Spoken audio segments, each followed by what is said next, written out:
चारा प्रबंधन में आपको क्या मथुरा में क्या सिखाया गया? मथुरा में आगे चल के बराबरी बीटल सोजत पे ही जमुना पारी पे ही अपना काम करेंगे। सर्टिफिकेट आपको दिखाना चाहेंगे कि किस तरीके से जो है किसानों को पूरा लूटने का प्रयास किया जा रहा है, और वो सर्टिफिकेट भी यहीं पे रखे हुए हैं। देखते हैं कि किस तरीके का ये सही है या लागत इसमें आप लगा दिए। इनमें सर फार्म में लागत तो 10 लाख नमस्कार, मैं विकास कुमार सिंह एक बार फिर आप सभी का स्वागत करता हूं। उत्तर प्रदेश के महाराजगंज जिले में हूं, और आज के इस वीडियो में हम एक ऐसा शानदार फार्म दिखाने वाले हैं आपको। पूरी विस्तार पूर्वक गोट फार्मिंग यहाँ पे किया जाता है। पूरी विस्तार पूर्वक जानकारी लेंगे, यहाँ के जो किसान भाई है उनसे बातचीत करेंगे। और वो बिल्कुल युवा है, 21 साल की उम्र में इन्होंने बकरी पालन के लिए सोचा है। पहले ऐसा युवा है जो काफी कम उम्र में बकरी पालन के व्यवसाय को करने के लिए लोगों को प्रेरित कर रहे हैं, और खुद एक व्यवसाय करने के लिए ये अपना जो है पूरा यहाँ पर एक सेटअप डाला है। तो पूरी विस्तार पूर्वक जानकारी लेंगे, चलिए उनसे बातचीत करते हैं, समझते हैं। सर बहुत बहुत स्वागत है आपका हमारे चैनल में। आपका भी स्वागत सर। हमारे दर्शकों का एक छोटा सा परिचय पहले दे दीजिएगा। सर मेरा नाम सनोज चौरसिया हुआ जी। मेरा गांव ग्राम दुगलिया खास है, पोस्ट बिरजनगंज, तहसील फरिंदा, जिला महाराजगंज। चलेंगे आपके फार्म में, थोड़ा सा विजिट करेंगे और देखेंगे कि किस तरीके से आप फार्म बनाए हैं। और ये कितने जगह में आपका ये फार्म बना हुआ है? ये 5.5 कट्ठा में बना हुआ है सर। 5.5 कट्ठे में ये आपका फार्म बना हुआ है। बड़ी जबरदस्त तरीके से आप फार्म बनाए हैं। मैंने कितना लागत इसमें आप लगा दिए? इनमें सर फार्म में लागत तो 10 लाख लगा है। फार्म में सर आप 10 लाख रुपए की लागत लगा दिए? जी सर। अच्छा, और बकरियों में कितना लागत लगाए? 1,10,000। 1,10,000 रुपए बकरियों में लगा दिए। तो ये आइडिया कहाँ से डेवलप हुआ? पालन करने का ये जो आइडिया है ये कहाँ से आपको मिला कि बकरी पालन करना चाहिए? कैसे आपने सोचा? जैसे सर हमने सोचा नहीं था जी।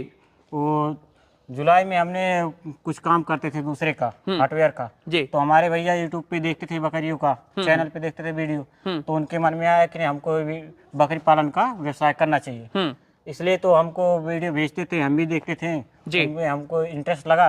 इसलिए तो हमको बोले कि नहीं तुम करो, हम जो पैसा लगे हम लगाएंगे, तुम अपना चीज करना। तो हम कहे ठीक है। तो हमको बोले कि नहीं पहले ऐसा करते हैं, पहले ट्रेनिंग कहीं से ले लेते हैं, अनुभव हो जाएगा, उसके बाद ही बड़े स्तर पे करेंगे। जी। तो बोले कि नहीं तुम ऐसा करो कि नहीं पहले तुम ट्रेनिंग लेने के लिए तुम अपना देखो कहाँ पे ट्रेनिंग अच्छा होता है, सरकारी में होता है कि प्राइवेट में। तो हमने देखा यूट्यूब पे कई यूट्यूबर का हमने चैनल देखा, तो वहाँ पे क्या हुआ कि वो रहते थे मथुरा के रहने वाले हैं, ट्रेनिंग देते हैं, तो उनसे बातचीत नंबर हुआ। तो मथुरा में जाकर के आप ट्रेनिंग लिए, सरकारी संस्था में जाकर ट्रेनिंग लिए आप? जी। है ना? तो मथुरा में जाकर के ट्रेनिंग लिए सर, तो फिर यहाँ पे आए तो अब बकरी पालन आपने शुरू किया, तो क्या कोई चुनौती भी आपको देखने को मिला? जी सर, चुनौती यही देखने को मिला कि वहाँ से हम ट्रेनिंग लेकर आए जी। तो फिर वो भैया बोले कि नहीं ऐसा है वो दूर पड़ जा रहा है ट्रेनिंग के लिए। अच्छा। तो वहाँ से लेने के बाद आए तो बोले कि कहीं नजदीक में और एक ट्रेनिंग लो जिससे तुमको कोई मुसीबत आने में समस्या का हल मिल सके, समय समय से बातचीत होता रहेगा। तो इसलिए बोले कि नहीं ले लो कहीं और से। तो कहे ठीक है। तो देखते थे चैनल पे वीडियो यूट्यूब पे, तो वहाँ से एक पटना के रहने वाले सर हैं, तो उनका चैनल देखे तो ट्रेनिंग देते थे। वो बोले कि नहीं तुम वहाँ से ले लो उनके यहाँ आके, तो गोरखपुर आके ट्रेनिंग देते हैं पटना से। अच्छा। तो हम कहे कि नहीं जब उन बोल रहे हैं करने के लिए तो उनका मन रखने के लिए हम भी ट्रेनिंग जाके एक बार ले लेते हैं। वहाँ ट्रेनिंग लिए तो क्या हुआ? वहाँ पर सर ट्रेनिंग लेने के लिए हम फोन किए नंबर लेके, तो क्या बोल रहे हैं कि वहाँ से पहले तुम्हें आपको सीट बुक कराने के लिए पैसे भेजना होगा, और जो तो जल्द ही बुक कराएंगे तो आपको सीट मिल पाएगी, नहीं कराएंगे तो आपका ट्रेनिंग नहीं हो पाएगी। अच्छा। तो बोले पहले हम क्या उसका प्रोसेस क्या है? तो बोले कि नहीं हमको आप 300 रुपया भेज दीजिए, सीट बुक कराने के लिए जल्दी से जल्द कराएंगे तो ठीक रहेगा, नहीं तो हमारे पास 30 से 35 स्टूडेंट मिल गए हैं तो आपको सीट नहीं मिल पाएगा। तो हमको जल्दी बोले, तो हम भी सोचे कि ट्रेनिंग हमको लेना ही है, इसलिए हम जल्द से जल्द उनके पास पैसे भेजें, कागज वगैरह भेजें। तो बोले कि नहीं ठीक है तुम्हारा सीट बुक हो गया है। तो हम बोले कि नहीं और क्या होगा? तो बोले कि नहीं और आपको यहाँ पे आने के पहले दिन पैसा जमा करना होगा। पहले दिन पैसा जमा करना पड़ेगा? जी। अच्छा। तो हम कहें कि नहीं सर ऐसा क्यों कि हम तो अभी आपके यहाँ आए भी नहीं, आप पहले दिन आएंगे देखेंगे क्या होता है, सही है ट्रेनिंग होता है कि नहीं होता सही। कितना पैसा जमा करना पड़ेगा? वो बोल रहे हैं कि नहीं 4700। 4700 रुपए जमा करना पड़ेगा? जी। अच्छा, और 300 रुपए पहले आपने दिया था? जी। टोटल 5,000 रुपए वो ले लिए आपसे? जी। अच्छा, तो 5,000 रुपए ले लिए, तो जैसे आप पहले दिन आप ट्रेनिंग लिए, उसके बाद आप संतुष्ट नहीं थे, आप आने के लिए चाहे, तो क्या वो पैसा रिफंडेबल था आपका? नहीं था। वो कह रहे थे कि नहीं वो इसका कोई मान्य नहीं होगा। जो पैसा आप जमा कर देंगे उसको आपको रिटर्न नहीं मिलेगा। दोस्तों, किस तरीके से भोले भाले किसानों को फंसाया जाता है कि पहले आपको ये कहा जाएगा कि हमारे पास जो है पूरा सीट भरा हुआ है, आपके उस सीट नहीं मिल पाएगा, आप जल्दी से जल्दी एडमिशन ले लीजिए, ताकि आप 500 रुपए 1000 रुपए फोन पे के माध्यम से उनको भेज देंगे और वो किसी तरीके से आपके अपने जाल में फंसा लेंगे। और फंसाने के बाद फिर इस मेहनती किसानों को, कम उम्र है, 21 वर्ष का उम्र है, देख लीजिए, और किस तरीके से ये मथुरा में जाकर के ट्रेनिंग लिए, उसके बाद फिर यहाँ आकर के ये किस तरीके से वहां पर जाकर ये फंस गए। हम वहाँ पे सर जाके बताएं कि नहीं देखिए सर, हम सरकारी संस्था से लिए हैं ट्रेनिंग। कहाँ? मथुरा से? जी। अच्छा। तो वहाँ से हमको सर्टिफिकेट मिला, जो एनएलएम का स्कीम आता है, लोन के लिए प्रोसेस होता है, वो उस कागज से मिल जाएगा आपको। तो हमने उनको दिखाया, तो हमको बोल रहे हैं कि वो फर्जी है, इससे आपका लोन नहीं हो पाएगा। जब आप गए तो वहाँ पे कोई सर्टिफिकेट वगैरह मिला आपको? नहीं, वहाँ पे नहीं मिला, कुछ सर्टिफिकेट नहीं मिला। नहीं, वो कह रहे हैं कि नहीं, यहाँ पे प्राइवेट ट्रेनिंग है, यहाँ पे कोई भी किसी भी तरह का सर्टिफिकेट आपको नहीं दिया जाएगा। अच्छा, मैंने ये कहा गया आपको कि प्राइवेट ट्रेनिंग यहाँ पे मिलता है, कोई सर्टिफिकेट किसी तरीके का नहीं मिलेगा। ठीक है। और उसके बाद फिर आप जहां से पहले से ट्रेनिंग सरकारी संस्था से किए हुए थे, तो वहां जाकर के आप जो सर्टिफिकेट दिखाए तो कहते हैं कि फर्जी है। जी। अच्छा, वो सर्टिफिकेट हम देखना चाहेंगे। वो सर्टिफिकेट आपको दिखाना चाहेंगे कि किस तरीके से जो है किसानों को पूरा लूटने का प्रयास किया जा रहा है, और वो सर्टिफिकेट भी यहीं पे रखे हुए हैं। हम देखते हैं कि किस तरीके का ये सही है या गलत है। आप देखिए इसमें लिखा हुआ है कि गौतम व्यावसायिक बकरी पालन प्रशिक्षण केंद्र मथुरा, ठीक है, सरकार के द्वारा मान्यता प्राप्त श्री राधे सर्वश्रेष्ठ विश्वविद्यालय शिक्षा समिति शास्त्री नगर मथुरा द्वारा संचालित है। केंद्रीय बकरी अनुसंधान केंद्र मखदूमपुर फरा सेवानिवृत्त वैज्ञानिक द्वारा प्रशिक्षण प्रमाणित किया जाता है कि सनोज चौरसिया पुत्र राजेंद्र चौरसिया, निवास ग्राम दुबौली खास, पोस्ट ब्रिजमगंज, जिला महाराजगंज, राज्य उत्तर प्रदेश, ने संस्था द्वारा आयोजित वैज्ञानिक तकनीक व्यावसायिक बकरी पालन के मासिक राष्ट्रीय प्रशिक्षण कार्यक्रम में सफल सहभागिता की। बकरी अनुसंधान केंद्र मखदूमपुर फरम मथुरा के द्वारा सेवानिवृत्त वैज्ञानिक के तकनीकी अधिकारियों के द्वारा व्यावसायिक बकरी पालन न्यूनतम तकनीक द्वारा ज्ञान प्रदान किया गया। वहाँ पे ये सर्टिफिकेट इनको मिला, और यहाँ पे देख सकते हैं कि पूरा एग्जाम यहाँ पे लिखा हुआ है, और यहाँ पे पंजीयन संख्या भी पूरा दिया हुआ है। और उसके बाद ये पंजीयन संख्या आप जैसे ही ये डालेंगे, वेबसाइट पे डालेंगे इसका, तो पूरा आपका निकल जाएगा डेटा वहां से कि आप ट्रेनिंग सही में यहाँ पे लिए हैं कि नहीं लिए हैं। जो मथुरा बकरी पालन अनुसंधान केंद्र से रिटायर्ड जो वैज्ञानिक है, उनसे जाकर के आप ट्रेनिंग लिए, ठीक है। तो चलिए, एक तरीके से सरकारी ही हुआ, क्योंकि ये सरकार के द्वारा मान्यता प्राप्त है और सर्टिफिकेट भी मिला। और यहाँ पर जो है किस तरीके से फर्जी हुआ, और यहाँ पे किसी तरीके का जो है इनको सर्टिफिकेट नहीं मिला, और कोई किसी तरीके का, और ऊपर से ये कह दिया गया कि ये सर्टिफिकेट आपका डुप्लीकेट है, इससे आपको कोई किसी तरीके का फायदा नहीं होगा। आपके साथ साथ और भी कोई वहां पे गया था ट्रेनिंग लेने, जिनको सर्टिफिकेट मिला, उनसे कुछ लाभ मिला? जी मिला। कौन थे?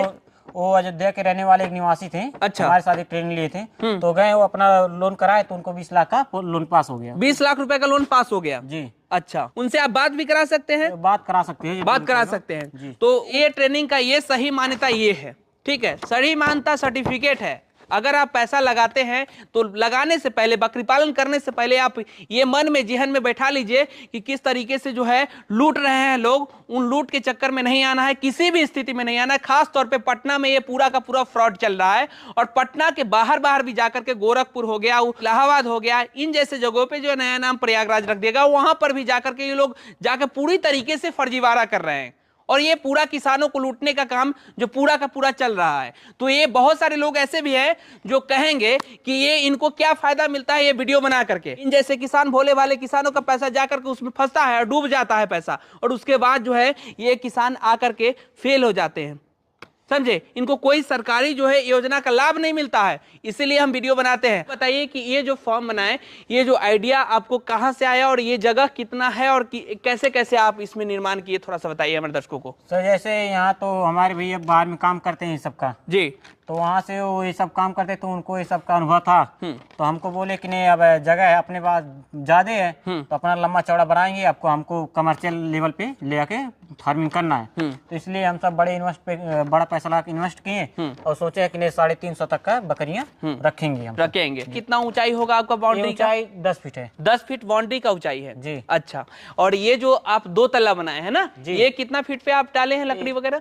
रखे हैं लकड़ी 7 फीट पे रखे हैं। 7 फीट पे रखे हैं। और उसके बाद फिर एलिवेटेड बनाए हैं आप, बड़ी जबरदस्त तरीके से देख सकते हैं कि फार्म का निर्माण कर रहे हैं। जो लोग खास तौर पे कमर्शियल पर्पज से करना चाहते हैं, जो लोग इसमें प्रॉपर यही काम के लिए वो आना चाहते हैं, जिनके पास पैसा है, हम तो ये कहेंगे कि छोटे किसान अगर इस तरीके का सोच रखते हैं तो बिल्कुल ना करें, छोटे स्तर से शुरुआत करें। जिनके पास पैसा है, कमर्शियल पर्पज से काम करना चाहते हैं, वो इस तरीके का निर्माण कर सकते हैं। देखिए कि किस तरीके से किए हैं। और ये लकड़ी कौन सा आप लगाए हैं? ये लिप्टस का लगाए हैं। लिप्टस का लकड़ी लगाए। अच्छा, इसके बाद ऊपर में कितना ऊंचाई दिए हैं? ऊपर में 10 फीट पे दिए हैं। 10 फीट ऊंचाई दी ऊपर में। अच्छा, तो आपको नहीं लगा कि अभी जो है नवयुवक है, अभी 21 साल का उम्र है आपका, और फिर इस तरीके से 10 लाख रुपए का इन्वेस्टमेंट, बहुत बड़ा इन्वेस्टमेंट होता है क्या? गांव में तो लोग कहते हैं कि 2-4 लाख रुपए में कोई बिजनेस हो जाएगा, शुरुआत हो जाएगा, कोई भी बिजनेस जिससे आप 1000-2000 रोज का कमाएंगे। तो फिर इस तरीके का स्टार्टअप डाले, आपको नहीं लगा कि कहीं अगर फेल हो जाएगा, किसी तरीके का कोई परेशानी हो जाएगा, तो क्या हम उस समय उस सिचुएशन में 10 लाख रुपए का हमारा इन्वेस्टमेंट चला जाएगा? नहीं सर, जैसे हुआ था कि हम अपने गांव में जब नई फार्म बना था तो हम कुछ लोग से चर्चा किए कि हम यही काम करने वाले हैं, तो सब हंस के भी मजाक उड़ाए कि नहीं इतना तुम अब करके पढ़ाई करके अब कर रहे हो कि नहीं बकरी पालन का, जो नहीं करना चाहिए तुमको। तो हम कहें कि नहीं, अब हमको यही पसंद आया, हमको हमारा जुनून हो गया कि हम अब बकरी पालन करेंगे बड़े लेवल पे, तो हम यही करेंगे। इसलिए हम पहले काम भी करते थे हार्डवेयर का, तो उनका छोड़ के हम अपना बिजनेस करने के लिए इसमें उतरे हैं। इसलिए हम इतना बड़ा इन्वेस्ट किए कि हम कमर्शियल लेवल पर करेंगे। फार्म आप बनाएं, इसमें टोटल कितने बकरियां आ सकती है? ये थोड़ा सा टोटल 100 बकरियों का हम बनाए हैं। 100 बकरियों का जी, ऊपर में? जी ऊपर में। अच्छा, नीचे भी रह सकती हैं? जी, नीचे टहलने के लिए रह सकती हैं। टहलने के लिए तो आप 350 कैसे इसमें रखेंगे? इसमें नहीं, अभी हमारा ये अनुभव है कि हम सब आगे चल के बड़ा करेंगे और फार्म और भी जमीन है आपका? यहाँ पे जमीन है, इसलिए हम बड़े लेवल पे करेंगे, बड़े फार्म के अंदर में, और देखेंगे कि वहाँ पे क्या क्या हो रहा है और फार्म में क्या क्या आप कैसे कैसे मैनेजमेंट करते हैं। थोड़ा सा हमारे दर्शकों को चलिएगा बताइएगा, ऊपर में किस तरीके से आप बनाए हैं ये थोड़ा सा समझाइए। हम ऐसे बनाए हैं कि एक खाना पार्टीशन मार के जाली का बनाए हुए हैं। एक खाने में 10 से 12 बकरियां ही रखेंगे। अच्छा, रखने के लिए तो हम 20 बकरियों का बनाए हैं। ये खाना आप बनाए हैं? जी। तो ये सब आइडिया कहाँ से आपको आया? ये आइडिया हम सब यूट्यूब पे पहले देखते थे और ट्रेनिंग हम सब लिए थे। अच्छा। तो मथुरा में जाके तो वहाँ देखे थे कि ऐसे ऐसे बनाया गया है सरकारी संस्था में। तो हम सब में सोचे कि ऐसे ही बनाएंगे हम सब, जिससे कि ज्यादा बीमारी नहीं होगा और ज्यादा घना भीड़ नहीं रहेगी। तो आपको नहीं लगा कि जहाँ पे हम ट्रेनिंग लिए फिर दोबारा जा करके वो आकर के कह देंगे ये सब फर्जी है? नहीं, क्यों बनाया कि नहीं ऐसा कि नहीं क्यों बनाया हो, वो तो बकरियों को जितना ही कष्ट में रखोगे उतना ही उनको कंट्रीब्यूट लगा। हम कहे सर ज्यादा वो घन में रखने से बीमारी भी ज्यादा आएगा, हमको बड़े लेवल पे करना है, हम तो छोटे लेवल पे करना नहीं है कि हमको 2-4 मरेगी तो हमको हमारा कोई टेंशन नहीं हुआ। अब एक भी हम कमर्शियल लेवल पे करेंगे, एक भी मरेगी तो हमारा ज्यादा नुकसान होगा। इसलिए हम ज्यादा सुविधा दे करके ही बनाए हैं कि जैसे कि ज्यादा बीमारी ना हो और ज्यादा बकरियां। इसमें कितने खाने आप बनाए हुए हैं? 8 खाने बनाए हैं। 1 2 3, इधर से 3 खाने और इधर से लगभग 1 2 3 4 है ना? 7 एक इधर एक रूम, 7 खाने इसमें हैं और एक इनका ये जो है रूम है। तो इसमें क्या आप बांधे हुए हैं? वो बांध करके क्या लटकाए हुए हैं? बांधे हुए हैं काला नमक। जी, काला नमक बांध करके लटकाए हुए हैं। उससे क्या फायदा हो रहा है बकरियों को? फायदा ये होता है कि वो बकरियां चाटती रहती हैं, उनसे उनको प्यास भी लगता है और भूख भी ज्यादा लगता है। जिससे कि वो पहले आए फार्म पे लाने की वजह से बकरियां कुछ खा पी नहीं रहती, उसको चाटने में उनको प्यास भी लगता है और भूख भी लगता है, इसलिए वो खाती पीती रहती है। अच्छा, ये ऊपर में जो आप शेड बनाए हैं तो इससे अगर हीट होगा तो फिर गर्मी बहुत ज्यादा फार्म में आपका बढ़ जाएगा। जी, अभी ऊपर से हम इस पे रखेंगे करकट वाला, जो पुआल वाला होता नहीं है छान, उसको हम अभी डलवाएंगे, इसलिए वो गर्मी नहीं होगा और नीचे से भी ठंडा मौसम रहेगा जो ऊपर है। अच्छा, ऊपर में पुआल वगैरह डलवाएंगे, ये आप सोचे हैं जिससे ठंडा रहे गर्मी के मौसम में खासतौर पे। अभी तो कोई दिक्कत नहीं है उतना, लेकिन आने वाले समय में आपका ये हीट करेगा, बहुत ज्यादा टेम्परेचर बढ़ जाएगा इसका। तो कमर्शियल आप बिजली लिए हैं या फिर एग्रीकल्चर? नहीं, हम एग्रीकल्चर वाला सोलर वाला लिए हैं। हमको बिजली वाले विभाग बोल रहे थे कि कमर्शियल वाला लाइट तुम ले लो। तो हम बोले उनका यहाँ पे हमको ये सब सिस्टम उनको बताया कि हमारा 2-3 किलोवाट तक का रोज का बिजली खपत होगा। तो बोले कि तुम्हारा 2 से 3 हजार रुपए महीने का बिल आएगा। तो हमने सोचा कि नहीं, अभी 2 साल तक तो हमारी बकरियां 1 भी रुपए निकलेगा नहीं, सिर्फ उसमें लगाना ही है। तो 2-3 साल में हमारा मिला जाएगा कि 70-80 हजार रुपए बिल ही चला जाएगा। और जो खर्चा यार बकरियों को अलग से अभी निकलना है, इसलिए हम सोचा कि नहीं हमारा 1 ही लाख रुपए में सोलर लगा देंगे, हमारा 2-3 साल से ऊपर भी चलेगा लाइट, इसलिए हमारा पैसा ये बचत हो रहा है। और उसमें आप जो आपका पैसा उसमें लगने वाला था वो आप सोलर और बैटरी में लगा दिए। और रात के समय में बड़ी जबरदस्त फार्म दिख रहा था, एक तरीके से बकरी फैक्ट्री यहाँ पे दिख रहा था यार, एकदम रात में पूरा चारों तरफ आप लाइट वगैरह लगाए हैं, जी। बड़ी जबरदस्त लग रहा था। इसलिए लगाए हैं कि सर हमको बिजली का बिल नहीं देना है। जो हम लगवाए वो बड़े स्तर पे लगवाए हैं कि उससे ज्यादा लोड भी दे सकता है बैटरी, इसलिए हम ज्यादा लाइट कूलर लगा दिए कि जिससे कि कोई नुकसान आदमी ना कर अच्छा, सके। कितना वो पावर का आप उसमें लगवाए हैं बैटरी वगैरह, थोड़ा सा बता सकते हैं? उसमें लगवाए हैं सर 3.5 किलोवाट का। 3.5 kg वाट का जी। अच्छा, तो 3.5 kg वाट का पर डे का आपका खपत है, उतना है? नहीं, अभी तो गर्मी नहीं है तो अभी 2 किलोवाट तक का खपत है, लेकिन गर्मियों में 3-3.5 किलोवाट तक का खपत 3.5 किलोवाट तक गर्मियों में खपत होगा, और उसके अनुसार से फिर आपका वो तो एडजस्टमेंट आपने पहले ही कर लिया। ठीक है, चलिएगा थोड़ा सा फार्म के बाहर देखेंगे, और वहां पर भी आप बनाए हैं, तो कौन सा बकरी का चुनाव करने का आपका योजना है, और अभी आप कुछ रखे हुए हैं बकरियां, वो कौन कौन सा रखे हुए हैं? अभी तो सर हम ट्रेनिंग लेकर आए थे अपने यहाँ, तो वो बोले कि अभी अपने क्षेत्र से ही नस्ल के बकरियों से शुरुआत करना। अच्छा। तो हमने इसलिए कुछ अनुभव करने के लिए हम 5 बकरियां अपने देहात से लेकर आए थे। अच्छा, तो उनमें अब देख रहे हैं ग्रोथ ब्लैक बंगाल में ग्रोथ उतना नहीं हो रहा अभी। अच्छा, तो हम ब्लैक बंगाल में ग्रोथ नहीं दिख रहा जी। और कमर्शियल पर्पज से बात सही है कि जो लोग कमर्शियल पर्पज से करते हैं उनको ब्लैक बंगाल का पालन नहीं करना चाहिए। ब्लैक बंगाल का पालन करना कमर्शियल पर्पज से हम बिल्कुल बेवकूफी मानते हैं जी। क्या किसान भाइयों के लिए खास जी, तौर ये पे। बात सही है सर। बीटल इन जैसे नस्लों पे, सिरोही नस्लों पे काम करिए, बर्बरी नस्लों पे काम कीजिए। जब आपको ब्लैक बंगाल से ही करना था तो इतना बड़ा इन्वेस्टमेंट का क्या जरूरी था क्या? सर वो तो हमें अनुभव करने के लिए ब्लैक बंगाल लाए थे हम। जहाँ ट्रेनिंग ऑफलाइन लिए थे गोरखपुर में, वो तो सिर्फ बोलते हैं कि नहीं ब्लैक बंगाल ही लेकर के तुम शुरू करो। अच्छा, तो हमने कहा सोचा कि नहीं सर अब ब्लैक बंगाल से करेंगे तो ज्यादा टाइम लगेगा और हमको बड़े स्तर पे करना है, तो इसलिए हम सोचा कि नहीं ब्लैक बंगाल तो ले लिए है गलती से। मैंने जालसाजी देखी कि किस तरीके से चल रहा है। एक तो ये सरकारी संस्थान से जहां ट्रेनिंग लिए, उसका वो जो ट्रेनर है पटना वाले, वो इसको फर्जी बता रहे हैं। समझ रहे हैं बात को, पहले समझिएगा। और यही सर्टिफिकेट से 20 लाख रुपए का लोन जो है एक किसान ले चुका है, और वो अपना फार्म चला रहा है अच्छे तरीके से। क्या जी। उनके पास कितने बकरियां होंगी? वहाँ तो अभी हम बात किए तो वो बोले 100-150 की बकरी 100-150 की संख्या में है, और चल रहा है फार्म। और बात सही है, ऐसे जो लोग हैं जिनके पास कोई उस तरीके का फर्जीवाड़ा करने का काम जो चल रहा है, वो उनके पास कोई सर्टिफिकेट देने का तो कोई अथॉरिटी है नहीं, और किसी तरीके का ट्रेनिंग देने का भी कोई अथॉरिटी नहीं है। एक सफेद कोट पहन करके आ जाएंगे, बोल देंगे कौन सी की हमारे यहाँ ट्रेनिंग लो, हम ट्रेनर है ना। लेकिन सच्चाई मानिए तो कहीं भी कोई से कोई ट्रेनर नहीं है, बिल्कुल एक तरीके का ठग है। और जब तक जो लोग ये समझ पाते हैं तब तक उनके यहाँ जाकर के पैसा लगा देते हैं और वो जाकर के ट्रेनिंग ले लेते हैं। तो इस चीज से आप बच के रहे, सभी किसान भाइयों से कहना चाहेंगे। चलिएगा अब थोड़ा सा देखने चाहेंगे कि ये बकरियां को खरीदारी या बर्बरी किए हैं कुछ, क्या कितना पैसा इसमें लगाए हैं आप? सर 3 फीमेल का बर्बरी का, एक बीटल का अभी बच्चा डला है बकरा। अच्छा, और एक बर्बरी का बकरा लाए बड़ा वाला।